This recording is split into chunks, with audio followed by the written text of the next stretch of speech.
Mga farmer, good morning. Mayong aga. Ngayon mga farmer ay kalilipat ko lang sa ating mga alaga dito sa kanilang bagong Bartolina. Yan. Yung nakaraan mga farmer ay blanco pa ito. Wala pa itong laman. At ngayon medyo marami ng harang. Pinakita yung mga farmer, may mga kawayan na, may mga ekstrang bakal na nakatali dyan. Kasi kailangan talaga nating i-secure yung ating mga laga. Dito sa ilalim din, naglagay din ako ng kawayan. Pero bagong lahat, pasintabi po sa mga medyo masilan dyan. Dahil yun nga, may mga dumi ng ating mga laga. Yan, kailangan talaga magharang mga farmer kasi yung ating mga baboy ay medyo bago sa kanilang kulungan. Yan. Kasi dati, doon sila, sila mga farmer doon sa kabila kasi malaya sila makagalaw doon. Ikot-ikot dito, limitado lang, higa at saka lang talaga sila. Higa at saka tayo. Yun lang ang ginagawa nila dito. Kaya yun, nandibago sila. At ang ginawa ko mga farmer, naglagay na ako ng harang dito. At may tungtong pa na dumi. Yan, naglagay ako ng harang dyan para hindi siya makatras. Kung saan lang banda yung kanyang katawan, doon natin lagyan ng harang. Para hindi magkalat yung dumi at hindi lang basta-basta mahigaan. At ito, pagkatapos ng video natin ay walisin ko po yan para po kahit paano ay hindi po mangamoy yung ating mga laga. At naglagay din ako mga farmer ng trapal. Yan ay binigay sa aking kaibigan, yung trapal na yan. Kasi po mga farmer ay hindi basta-bastang masilawan ng araw. Kasi pag bandang alas 2 po mga farmer, ang diyan kasing araw dyan ay mga farmer ay tumatama dito sa ating mga laga, kaya medyo mainit sila. At yun nga, medyo support nun din para hindi po basta-bastang mano ng hangin na medyo malakas at saka yung ambon or mabasa ng ulan. Kasi open po yung ating mga laga para pag tuwing ting-init ay hindi po sila gaanong mainit. Kaya ito pong design na napili ko. At ito hindi pa ito tapos, lagyan ko pa ito ng pintuan para sakaling may bake na sila, hindi po makalabas. Ngayon, inuna ko muna yung sa farrowing kasi wala pa naman silang bake at siyempre wala tayong budget. Kaya mga farmer, kanina umaga pagtapos ko maglipat ay nagpurga din ako. Ang ginamit ko pong purga mga farmer ay yung Latigo 1000 kasi wala pa po akong syringe na nabili at hindi pa ako mapag-inject ng injectable na pangpurga kasi yung mga disposable po na syringe mga farmer ay nahirapan po ako gumamit kasi medyo malaki na kasi sila at baka mabali yung kanilang karayom. Kaya ginamit ko yung powder, yung Latigo 1000 na 10 mg yung ginamit ko sa pagpurga. Hinalo ko muna sa maliit lang na peds, mga 2 tasa ata yun o 2 baso yung bawat isa. Tapos iniisa-isa ko sila, nilagyan ko ng pangpurga na 1000 Latigo 1000 na 10 mg kasi medyo malaki kasi sila. Meron kasi mga farmer na Latigo 1000 na 5 mg para po yun sa mga grower o sa mga maliit na baboy. Kaya ito kailangan nila ng 10 mg kasi malaki yung kanilang katawan. At pagtapos natin magpurga mga farmer ay huwag mo ating paliguan sa loob po ng 3 araw. Yan po ang advice ng mga veterinarian. Yan, ito kahapon ako nagpurga, akin na. Tapos paliguan ko ito mga farmer sa linggo na.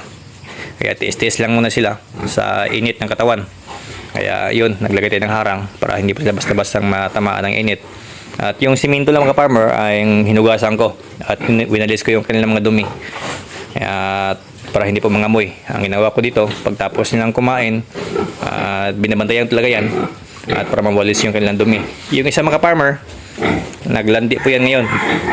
At itong dalawa, yung nakaraang buwan, yung December, kasi ngayon na January na, nakapaglandi na ito. First time. Ito, first time din. Hindi ko muna pinasampahan dahil medyo bata pa.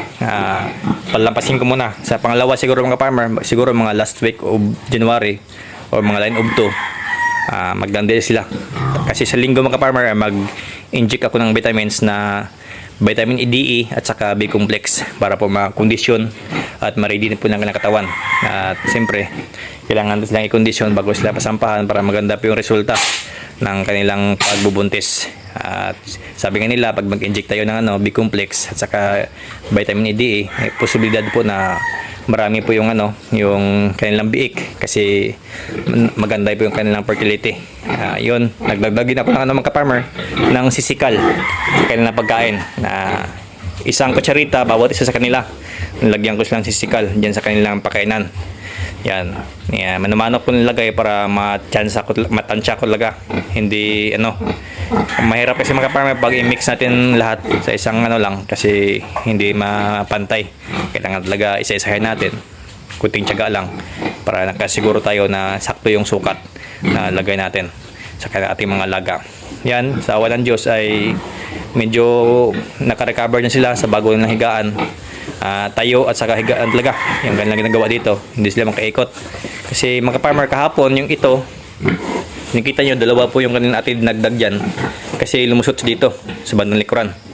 Talagang pinilit niya na lumabas kaya nagdagdag tayo ng isang harang kumpara doon na isang isang bakal yung dagdag natin, yun lang yung pahaba na yan dagdag natin kasi hindi siya ganun malikot. Ito talagang napakalikot ito ako nahirapan kahapon.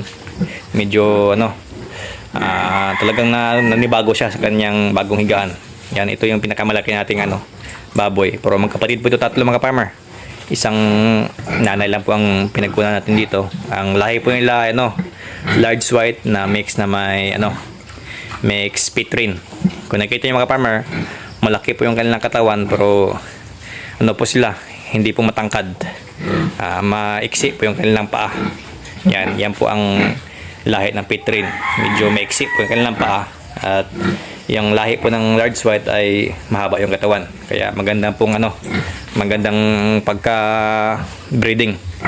Yung nakita niyo mga farmer ay hindi ganong malaki yung kanilang, mahaba yung kanilang paa pero malaki. Yan.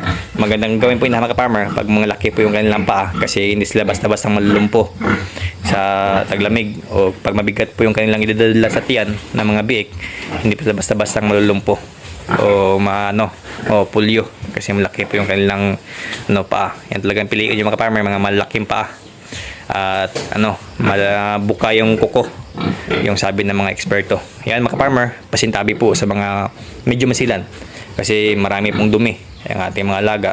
Ay kakatapos lang kumain kasi ngayon kanina nagbigay na ako ng pagkain sa kanila bago ako nag-vlog kasi maingay po pag walang pagkain kasi siyempre gutom, dapat talaga ating pagkainin para makapag-video ng maayos. Yan mga farmer, yan siguro ang ma-share ko sa inyo dito sa ating panibagong video. Sana po patuloy pong suportahan aking pag-upload kasi dati medyo madala ako makapag-upload kasi busy po ako sa trabaho ko at siyempre dito sa paggawa dito hindi ko po na-videohan kasi ako lang mag-isa lahat mula po sa pag-plat ng lupa, flooring, pag-setting po ng hollow block, pag-welding po at dito paggawa ng kanilang bubong, lahat wala pong kasama, ako lang mag-isa. Siyempre yung budget natin pang materials lang, wala po tayong budget pang labor kaya yun nga, sulop light. Okay po mga farmer, maraming salamat po sa panonood. Sana po patuloy pong suportahan ang mga backyard farmer at sana sa mga ahinti dyan huwag na natin baratin. Maawa na po kayo sa mga breeder natin. Binabarat nyo kasi masyado. Yun, maraming salamat. Mabuhay po kayo hanggat kaya nyo. Thank you.